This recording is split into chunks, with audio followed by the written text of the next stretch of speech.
We got to wrap up here, but I mean that's two examples too. And I mean, is it just coincidence that in both those cases it was mail-in ballots? Because again, I mean, they should be the same ballot with slight differences.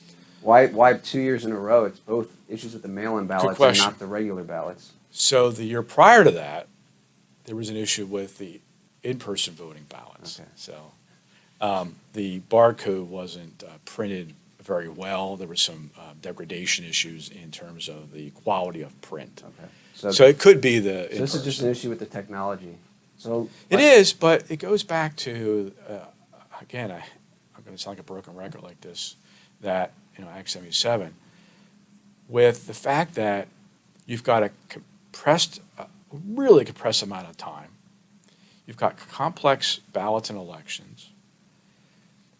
That raises the possibility of human error, right? You have friction, you have heat because of that compressed time, if you will, and the complexness, right? And that raises the level of possibility of human error. Does that absolve a printer? No. That just means you have to raise your game when it comes to quality control, understanding that and ensuring that you're doing everything you can to have a high degree of quality control. But if we had more time, human error is going to happen. We are human, by the way, right? There's only one perfect being that ever walked the face of the earth, right? So we're going to have problems. When that happens, we had 3 days prior. That's not absolving the printer, but if we had 3 days prior, we would have seen the error and actually had it corrected so that on the day of the election, we would have been scanning the ballots just like we had normally. In other words, we would have done what we needed to do prior. Does that, I mean... But that's not in Act 77, by the way. But that could still happen prior to Act 77 with just in person. You could have issues with your ballots. Right. When would you know about those issues, though? If we have no Act 77, no mail-in ballots, and we're still getting these third-party printers to print the ballots, when would you know the errors with those barcodes? Well, that's a good question. So we had a similar situation where the ballots they printed as sample ballots for us to test in scanners, and we're talking about ballots to be used in person, scanned fine. And then when they printed the ballots to be used, they wouldn't be able, a lot of them wouldn't be able to scan. I think it was like up to 20% that wouldn't scan. Okay. So again, test ballots, fine. Actual ballots, not so much. So it could happen with either case, but you're saying that mail-in ballots just adds another layer of complexity. I think we have 3 elections now, right? We have in-person voting at the poll. Now, under Act 77, you can literally walk into your Board of Elections and get a mail ballot, fill it out right then and there, and then turn it in. So that's early voting, if you will. That's our version here in Pennsylvania, apparently, of early voting. Or you can put it in the mail, and then we have to open it the day of. So that's 3 different types of voting practices. And there's no way to know if I do a mail-in ballot and then go to vote in person. They're not going to know if I did a mail-in ballot, right? Ah, good. Yeah, you're good. You're able to get me to tell you a little bit more about what we do here in Lancaster County. Again, I can't talk about other counties. We purposely wait until the last day that mail-in ballots can be requested, and then send off to our poll book printer the full list so that poll book has everyone who's either requested a mail ballot or is going to come in person. In other words, they have the option to come in person or they've requested a mail ballot. So we don't have any of that confusion. Now, if we didn't do that way, and I understand that some counties don't do it that way, they don't wait because they're worried that the poll books won't be ready in time because you only have a week. Another issue of Act 77, you're only given a week between the last day that you can request a mail ballot and the day they're supposed to be in. And if you're waiting that long, by the way, to get it and put it in the mail, that's not so good.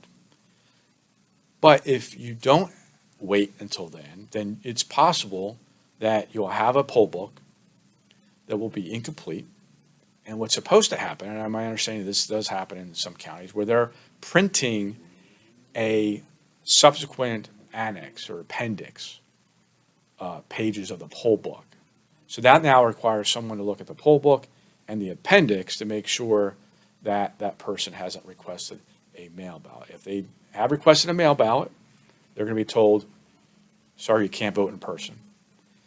And if you're there but you have your mail ballot fully and you want to turn it in, you'll be turning it in. It'll be locked up, and then you can vote in person.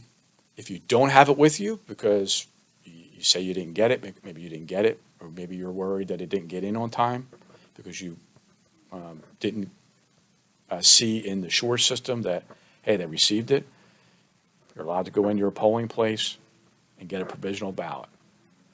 And then those provisional ballots, which were actually, that's one of the last things we have to do right now in this election. Those provisional ballots are here. They're being researched. You probably heard this today because you were at our board meeting, that the staff is researching those. In other words, did their mail ballot in fact come in? So then the provisional won't have to count.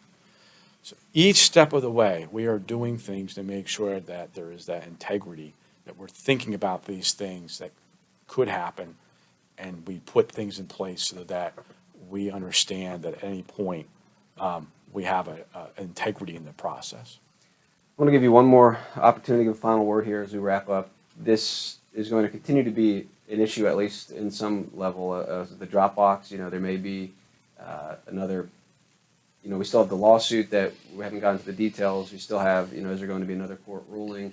Just maybe, can you just give a final word on moving forward? We have the general election coming up, in November, on where you see things stand now, what challenges you see, what you want to tell the people of Lancaster County as we conclude here.